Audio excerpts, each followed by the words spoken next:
नमस्कार. आज आपण वटपौर्णिमा किंवा वटसावित्रीची पूजा कशी करावी याविषयी माहिती घेणार आहोत. वटसावित्री किंवा वटपौर्णिमा हा विवाहित स्त्रियांचा अखंड सौभाग्य, पतीच्या दीर्घायुष्यासाठी, पतीच्या आरोग्यासाठी आणि सुखी वैवाहिक जीवनासाठी अत्यंत महत्त्वाचा सण आहे. हा सण ज्येष्ठ पौर्णिमेला साजरा केला जातो. यावर्षी म्हणजेच 2026मध्ये वटपौर्णिमा सोमवार 29 जून रोजी आलेली आहे. यंदा निज ज्येष्ठ महिन्यातील पौर्णिमेला हा सण येत असून या दिवशी अत्यंत दुर्मिळ आणि शुभयोग जुळून येत आहेत. वटपौर्णिमा 2026 तिथी आणि शुभमुहूर्त. पौर्णिमा तिथी प्रारंभ 29 जून 2026 रोजी पहाटे 3:06 पौर्णिमा तिथी समाप्ती 30 जून 2026 रोजी पहाटे 5:26 पूजेचा सर्वोत्तम शुभ मुहूर्त सकाळी 8:55 ते सकाळी 10:40 पर्यंत आहे. राहू काळ सकाळी 7:30 ते 8:55 पर्यंत आहे, त्यामुळे या काळात पूजा करणे टाळावे. वटसावित्री पूजेसाठी लागणारं साहित्य पाहू. एक मोठे स्वच्छ घासलेले ताट घ्यावे. त्यामध्ये पाण्याने भरलेला कलश, तेलाचा किंवा तुपाचा वातीसहित दिवा, हळदी, कुंकू, अक्षता, साखर, पंचामृत किंवा दूध, सूतगुंडी, गेजवस्त्र, फुले, पानाचा विडा घेताना 2 पानं घ्यावेत. त्यावरती पैसे, सुपारी, माचीस, अगरबत्ती. त्याचप्रमाणे वटसावित्रीसाठी ओटीसाठी शक्यतो हिरवं किंवा लाल ब्लाऊज पीस घ्यावं. त्यावरती गहू किंवा तांदूळ, आंब्याला सूत बांधावे, फूल आणि संपूर्ण ओटी. यामध्ये मंगळसूत्र, बांगड्या, खारी, खोबरं, सुपारी आणि वस्त्र आहे. वडाच्या झाडाखाली वटसावित्रीची ओटी भरल्यानंतर, पूजा केल्यानंतर वाण देण्यासाठी किंवा सुवासिनीची ओटी भरण्यासाठी गहू आणि आंबे आमच्याकडे अशा प्रकारे ओटी भरतात. तुमच्याकडे ज्या प्रकारे पद्धत असेल त्याप्रमाणे साहित्य घ्यावे. वटसावित्रीच्या दिवशी स्त्रिया उपवास करतात. हा उपवास सूर्योदयापासून सूर्यास्तापर्यंत किंवा दुसऱ्या दिवशी सकाळपर्यंत धरला जातो, किंवा काही स्त्रिया पूजा करेपर्यंत उपवास धरतात. त्याचप्रमाणे काही स्त्रिया 3 दिवस वटसावित्री व्रत करतात.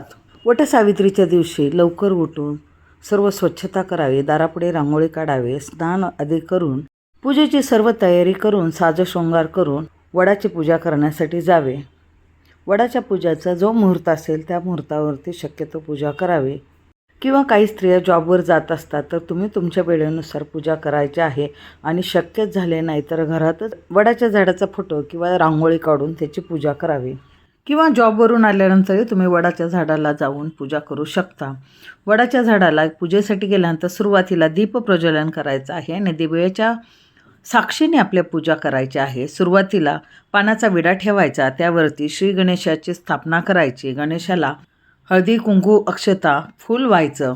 त्यानंतर गूळ खोबरे किंवा एखाद्या फळाचा नैवेद्य ठेवायचा आहे. त्यानंतर वडाच्या झाडाला कलशामधील जल अर्पण करावे आणि हे अर्पण करताना म्हणावे की हे वटवृक्ष, मी तुझ्या मुळांना अमृतासारखे पवित्र पाणी अर्पण करत आहे. ज्याप्रमाणे तू या पृथ्वीवर आपल्या अनेक शाखा आणि उपशाखासह विस्तारला आहेस, त्याचप्रमाणे मलाही नेहमी मुले, नातवंडे आणि सुखसमृद्धीने संपन्न कर. हे देवी सावित्री, मला अखंड सौभाग्य आणि दीर्घायुष्य दे. माझ्या घराण्याला सुख, मुले आणि नातवंडे दे. मी दिलेले हे अर्ध्य पूजा तू स्वीकार कर. तुला माझा नमस्कार असो. त्यानंतर कापसाचं गेजवस्त्र वडाला अर्पण करायचं आहे आणि वटसावित्रीची म्हणजेच वडाच्या झाडाची ओटी भरायची आहे. ओटी भरताना लाल किंवा हिरव्या रंगाचं ब्लाऊज पीस, त्यावरती गहू, फळं, आंबे आणि ओटीचं सर्व साहित्य ठेवायचं. त्यानंतर ओटीला हळदी कुंकू लावायचं, मनोभावे नमस्कार करायचा. वटसावित्रीला पुरणपोळीचा किंवा एखाद्या मिठाईचा, जे गोड पदार्थ असेल त्याचा नैवेद्य दाखवायचा आहे. अगरबत्तीने आणि दिव्याने ओवाळायचं आहे.